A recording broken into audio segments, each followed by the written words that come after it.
आज ही Doubtnut app download करें। Doubtnut पर होगा अब आपके सभी मैथ्स, केमिस्ट्री, फिजिक्स और बायोलॉजी डाउट्स का सफाया। बस अपने क्वेश्चन की फोटो खींचो, उसे क्रॉप करो और तुरंत वीडियो सोल्यूशन पाओ। Download now.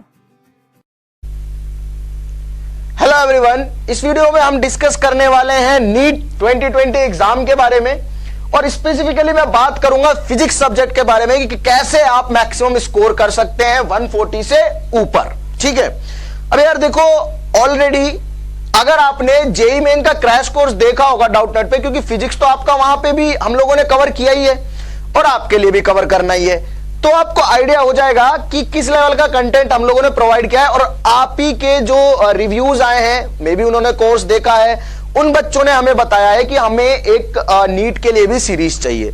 तो सबसे पहली चीज तो मैं आपको ये बताना चाहूंगा कि डाउटनेट पे नीट के लिए एक पीडीएफ सीरीज स्टार्ट हो रही है, जहां पे आपको सारे इंपॉर्टेंट कॉन्सेप्ट, इंपॉर्टेंट क्वेश्चंस की वीडियोस मिल जाएंगी। पहली और इंपॉर्टेंट चीज आप लोगों के लिए जो नीट की तैयारी कर रहे हैं, ठीक है, उसमें आपको क्या मिलेगा? पीडीएफ मिलेगी, क्वेश्चन मिलेगा, आपको सॉल्व करना है। अगर आप सॉल्व नहीं कर पाते तो एक लिंक मिलेगा, उस लिंक को आप क्लिक करेंगे तो आप डायरेक्ट उसके वीडियो सॉल्यूशन पे पहुंच जाएंगे। मतलब क्या है कि आपके पास क्वेश्चन होगा और उसका वीडियो सॉल्यूशन, और वो क्वेश्चन बच्चों ऐसे होंगे जो आपको डेफिनेटली हेल्प करेंगे इंप्रूव करने में अपने स्किल्स को, अपने नॉलेज को, और जो भी चीजें आप सीख रहे हो उनको डेफिनेटली इंप्रूव कर पाओगे। चाहे फिजिक्स पढ़ रहे हो, चाहे केमिस्ट्री पढ़ रहे हो, चाहे बायोलॉजी पढ़ रहे हो, सबके लिए ही आपको तीनों पर्टिकुलर सब्जेक्ट के लिए ही पीडीएफ मिलेंगी। उन पीडीएफ में लिंक दिया होगा, क्वेश्चन होगा, उसके नीचे उसका वीडियो का लिंक होगा, आंसर सॉल्यूशन का लिंक होगा, उसको क्लिक करोगे आप तुरंत वहां पहुंच के उस वीडियो को देख सकते हैं। ठीक है, तो उसके थ्रू आप जा सकते हैं और अपनी तैयारी को बूस्ट कर सकते हैं। अब मेरा मेन कंसर्न यहां पे इस वीडियो में यह है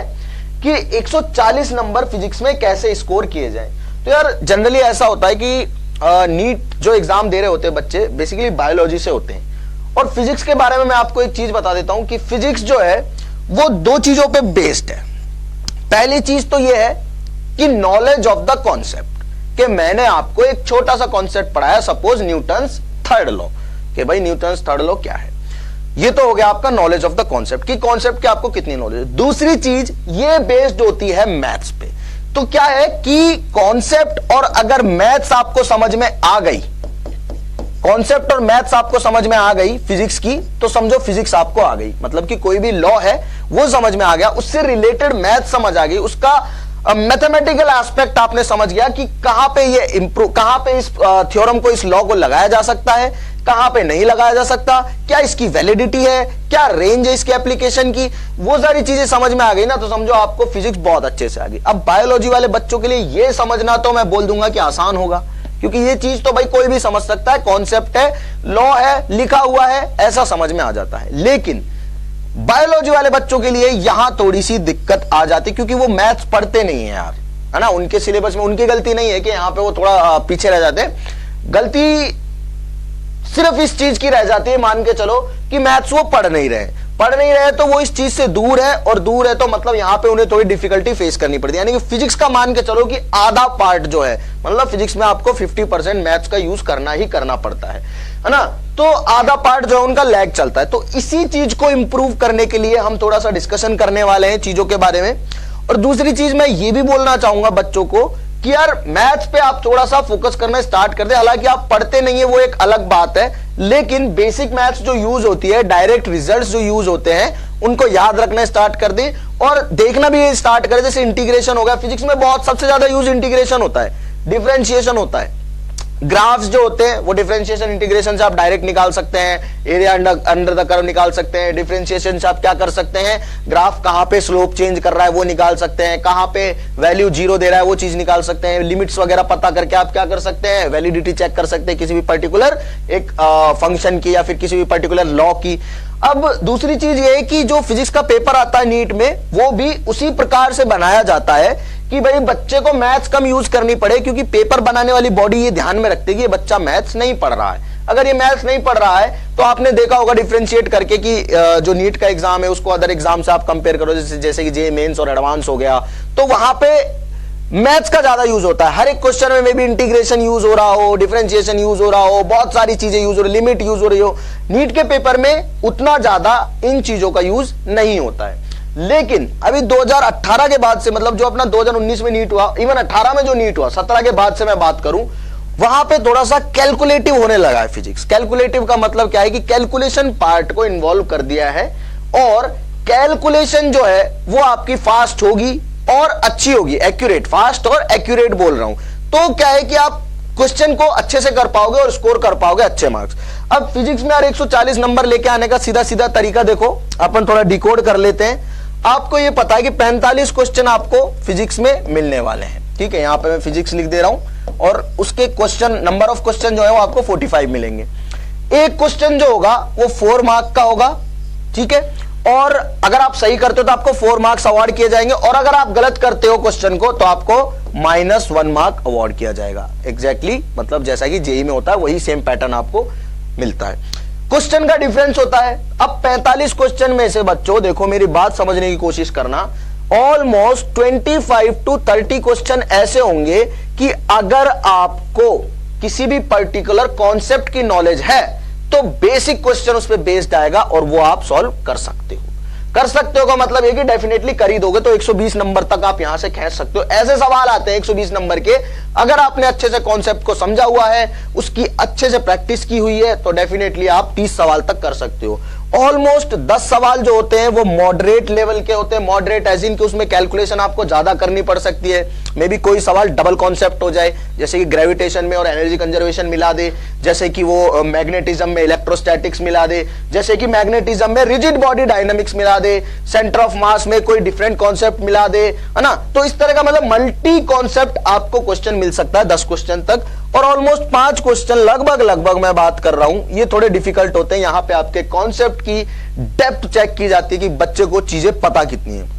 यहां आपको कॉन्सेप्ट की डेप्थ नहीं चेक की जाएगी। आपने कॉन्सेप्ट पढ़ा हुआ है, आपको फॉर्मूला पता है, डायरेक्ट पूछ लिया जाएगा कि भाई ये एक शीट है, इसके कारण यहां पे इलेक्ट्रिक फील्ड बता दो, ये चार्ज शीट है इसके कारण इलेक्ट्रिक फील्ड, ये कैपेसिटर है इस पे चार्ज इतना है, इसके वोल्टेज बता दो, ठीक है। या फिर इसको दूसरे कैपेसिटर से जोड़ दिया तो 2-3-4 कैपेसिटर दे देंगे, बोल देंगे भाई इन कैपेसिटर का आप क्या बता दो, कॉम्बिनेशन का इक्विवेलेंट बता दो। एक कोई इलेक्ट्रिकल सर्किट मिल जाएगा, बोल देगा कि इसमें करंट कितनी जा रही है बता दो। मतलब बेसिक चीजों पे बात हो जाएगी। यहां थोड़ा कैलकुलेशन की बात आ जाती है, जो कि बायोलॉजी वाले बच्चों का थोड़ा बोल सकते हैं कि उस कैलकुलेशन वाले पार्ट में हाथ थोड़ा तंग रहता है, ऐसा बोल सकते हैं ना।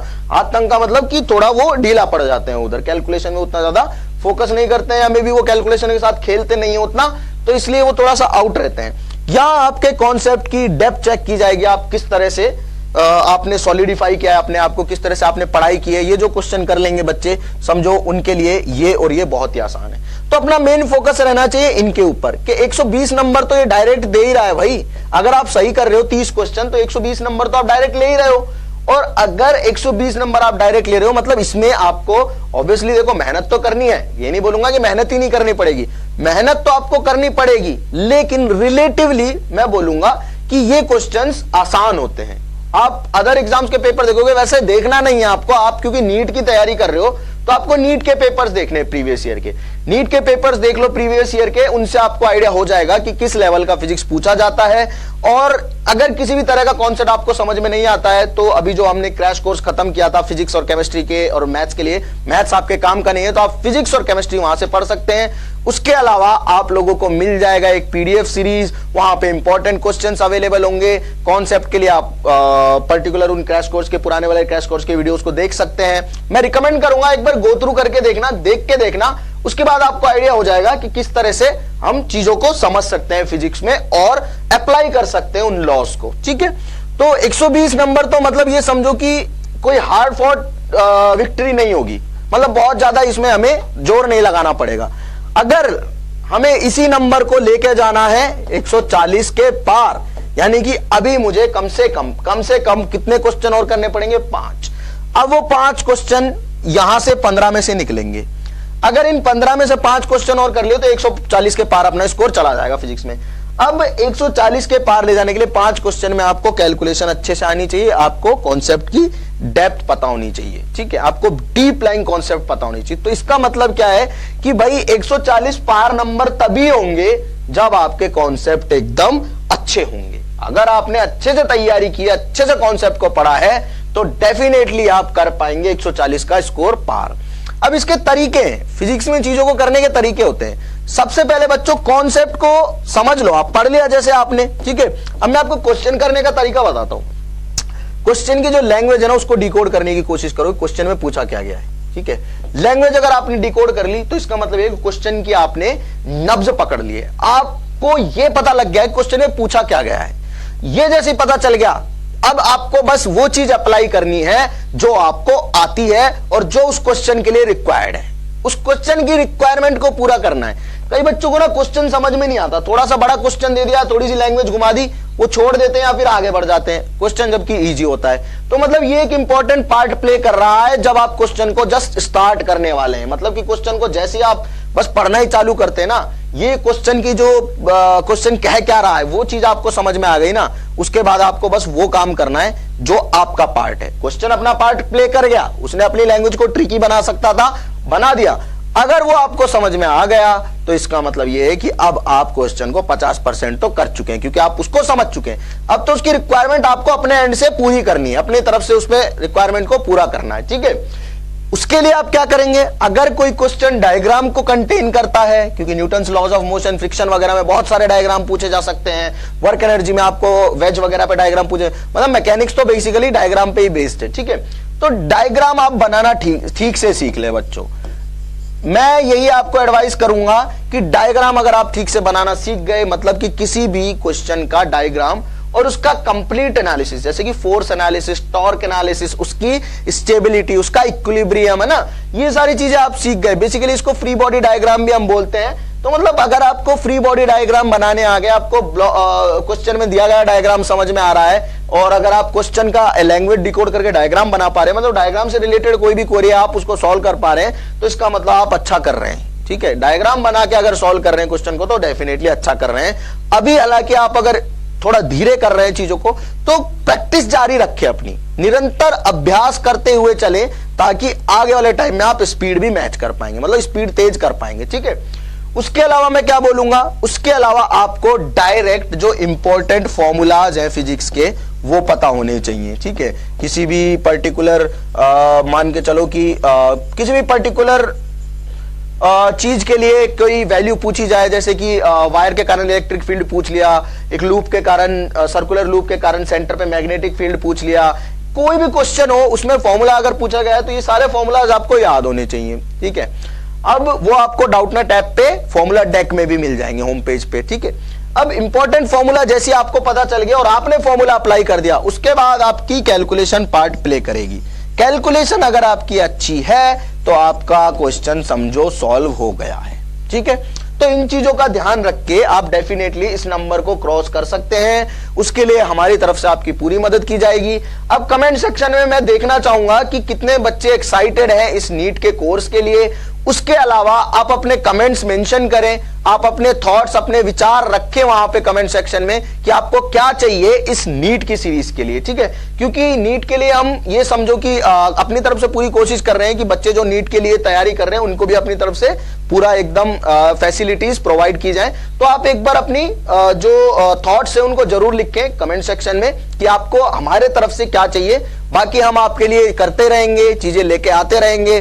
तो बच्चों पढ़ते रहो, बस मैं तो यही बोलूंगा, और मेहनत करते रहो और इन चीजों का ध्यान रखो। ये क्विकली एनालाइज चीजें हैं, ये आपको बहुत आगे ले जा सकते हैं। इवन किसी भी एग्जाम में अगर आपको पर्टिकुलर ये चीज समझ में आ रही है तो डेफिनेटली आप क्वेश्चन को ब्रेक करने के एबल हो चुके हो। तो मिलते हैं नेक्स्ट वीडियो में।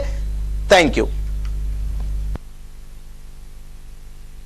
क्लास 6 से 12 से लेके नीट, IIT, JEE मेंस और एडवांस के लेवल तक 10 मिलियन से ज्यादा स्टूडेंट्स का भरोसा।